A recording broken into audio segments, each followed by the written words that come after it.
வலியற்ற varicose vein சிகிச்சை எளிய 30 நிமிட செயல்முறை 7847045678. அயோத்தி ராமர் கோவிலில் தரிசனத்திற்காக பொதுமக்கள் இன்று முதல் அனுமதிக்கப்படும் நிலையில் தற்போது அங்குள்ள நிலைமை குறித்து எமது தலைமை செய்தியாளர் ராஜேஷ் தரும் விவரங்களை பார்க்கலாம். நியூஸ் தமிழ் நேயர்களுக்கு அன்பு வணக்கம். தற்போது நாம் அயோத்தியில் ராமர் கோவில் இருக்கக்கூடிய இடத்திலிருந்து 200 மீட்டர் தூரத்தில் இருக்கின்றோம். நாம் கண்முன்னே இப்போது ராமர் கோவிலுடைய அந்த கோபுரத்தை காட்டப் போகின்றோம்.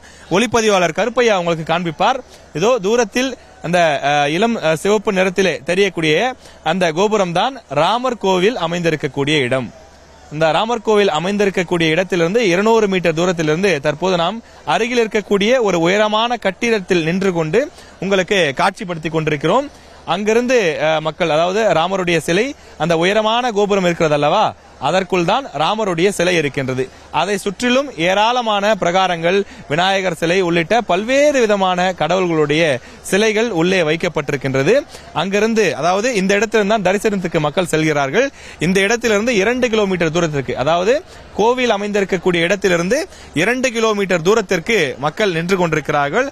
நேற்று நள்ளிரவிலிருந்தே கடும் குளிரையும் பொருட்படுத்தாமல் மக்கள் காத்துக் கொண்டிருக்கிறார்கள். தற்போது நாம் பார்க்கின்றோம், பொதுமக்கள், பக்தர்கள் என ஆயிரக்கணக்கானோர் இந்த இடத்தில் வரிசை கட்டி நின்றிருக்கக்கூடிய காட்சியை நாம் பார்க்கின்றோம். ஏராளமானவர்கள், அதாவது இந்த கோயிலுக்கு வர வேண்டுமானால் 3 கேட்டுகளை கடந்துதான் நாம் வர வேண்டும். நாம் தற்போது இருப்பது 3வது கேட். நீங்கள் திரையிலே பார்ப்பது 3வது கேட். இதுதான் கடைசி கேட். இந்த கேட்டிலிருந்து நீங்கள் வெளியே சென்றால் நேரடியாக கோயிலுக்குள் சென்று விடலாம்.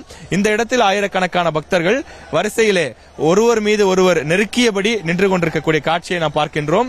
பக்தர்களை இன்னும் சற்று நேரத்தில் உள்ளே அனுமதிக்க இருக்கிறார்கள். காவலர்கள் இருக்கிறார்கள், அவங்க தடுத்து நிறுத்தப்படுகிறார்கள். அதாவது உள்ளே சர்ச்சைக்குரிய பொருட்கள், அதாவது கத்தி உள்ளிட்ட எந்த விதமான பொருட்களையும் கொண்டு செல்லக்கூடாது என்பதற்காக, சோதனை செய்வதற்காக அந்த சோதனை சாவடிகள் எல்லாம் அமைக்கப்பட்டிருக்கிறது. பக்தர்கள் தற்போது சரியாக திறந்து விடப்பட்டிருக்கிறார்கள்.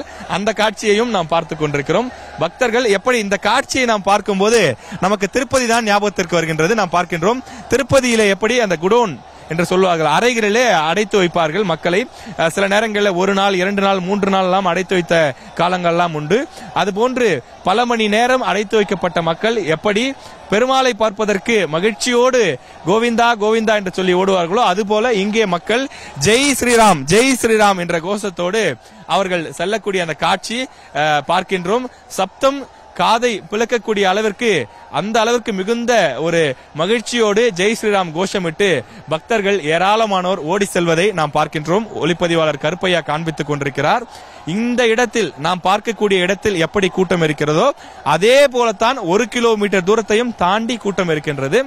ஒரு நபர் சென்று மந்திருக்குள் சென்று சாமி தரிசனத்தை முடித்துவிட்டு வருவதற்கு 6 மணி நேரம் அதிகபட்சம் ஆவதாக குறிப்பிடுகிறார்கள். ஒவ்வொருவரும் இது போன்று பல மணி நேரம் காத்திருந்துதான் இன்றைய தினம் தரிசனம். ஏனென்றால் நேற்றைய தான் பிராண பிரதிஷ்டை நடைபெற்று முடிந்திருக்கிறது. அதனைத் தொடர்ந்து இன்றைய தினம் ஏற்கனவே காத்திருக்கக்கூடியவர்கள், அயோத்தியில் இருக்கக்கூடியவர்கள், வெளி மாவட்டங்களில் இருக்கக்கூடியவர்கள், வெளி மாநிலத்தை சார்ந்தவர்கள் என பலரும் காத்திருக்கக்கூடியவர்கள் பல மணி நேரம் காத்திருந்து ராமபெருமானை தரிசித்துவிட்டு அவர்கள் இங்கிருந்து புறப்படுகிறார்கள். உள்ளே சென்று வரக்கூடியவர்களுக்கு பிரசாதம் வழங்கப்படுகின்றது. நாம் பார்க்கின்றோம், இருக்கக்கூடியவர்கள் எப்படி மகிழ்ச்சியோடு செல்கிறார்கள் என்பதை நாம் பார்க்கின்றோம். ஒரு சிலர் ஏறி குதித்து அவர்கள் செல்லக்கூடிய காட்சியையும் நாம் பார்க்கின்றோம். திரையிலே பார்க்கின்றோம், அந்த இடையில் இருக்கக்கூடிய தடுப்புகள் மீதெல்லாம் ஏறி குதித்து அவர்கள் செல்கிறார்கள். அதிக அளவிலான பக்தர்கள் இருக்கக்கூடிய காரணத்தால் இங்க இருக்கக்கூடிய ஒரு சில காவலர்களால் அவர்களை கட்டுப்படுத்த முடியவில்லை. ஏராளமான பக்தர்கள் மிகுந்த பக்தியோடும் மகிழ்ச்சியோடும் எதிர்பார்ப்போடும் ராமபிரானை தரிசிப்பதற்காக சென்று கொண்டிருக்கிறார்கள். ராமர் கோவில் கோபுரம் அமைந்திருக்கக்கூடிய இடத்திலிருந்து சுமார் 200 முதல் 300 மீட்டர் தூரத்தில் அமைந்திருக்கக்கூடிய ஒரு உயரமான கட்டிடத்திலிருந்து நாம் தற்போது இதனை ஒளிப்பதிவு செய்து உங்களுக்கு காண்பித்துக் கொண்டிருக்கின்றோம். இந்த இடத்தை பொறுத்தவரையிலே சூழ்நிலை தற்போது இப்படியாகத்தான் இருக்கின்றது. அதிக அளவிலான கூட்டம் வரக்கூடிய நிலையில் அந்த கூட்டத்தை கட்டுப்படுத்தவும் ஒழுங்குபடுத்தவும் அவர்கள் நேராக ஒரே வரிசையில் செல்வதற்கும் தேவையான ஏற்பாடுகளை தொடர்ந்து கோவில் நிர்வாகத்தினர் செய்து கொண்டிருக்கிறார்கள். அரசு சார்பிலும் தொடர்ந்து அந்த ஏற்பாடுகள் செய்யப்பட்டு வருகின்றது.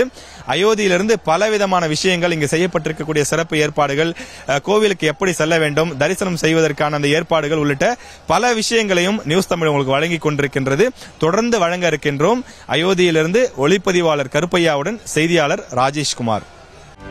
செய்திகளை உடனுக்குடனும் துல்லியமாகவும் தெரிந்து கொள்ள சப்ஸ்கிரைப் பண்ணுங்க.